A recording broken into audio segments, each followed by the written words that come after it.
கிளை ஒருங்கிணைப்பாளர். உண்டி கொடுத்தோர் உயிர் கொடுத்தோரே என்ற வழக்கிற்கேற்ப தினமும் சென்னையில் ஏறத்தாழ 300 நபர்களுக்கு அன்னதானம் வழங்கி வருகிறார். சமீபத்தில் தமிழ்நாடு அரசால் நடத்தப்பெற்ற வள்ளலார் முப்பெரும் விழாவில் சன்மார்க்க சான்றோன் என்ற விருதை தமிழக அரசு திரு முருகவேல் அவர்களுக்கு அளித்து கௌரவப்படுத்தியுள்ளது.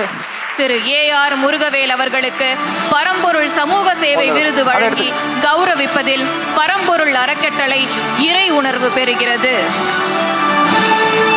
நல்ல ஒரு கிளாப் பண்ணிடலாம் அண்ணனுக்கு. இந்த மாதிரியான மனிதர்கள்லாம் இருக்கிறதுனால தான் உண்மையாவே இன்னும் நாட்டில் மழை பெய்யுது. மைண்ட்ல வச்சுக்கோங்க. இவங்களும் தான் குடும்பம் தான் பொண்டாட்டி தான் வாழ்க்கைன்னு வாழ்ந்தாங்கன்னா இந்த உலகம் நன்றாக இருக்காது. இந்த மாதிரி சமூக சேவர்களை பாராட்டுவதில் பரம்பொருள் அறக்கட்டளை மிகவும்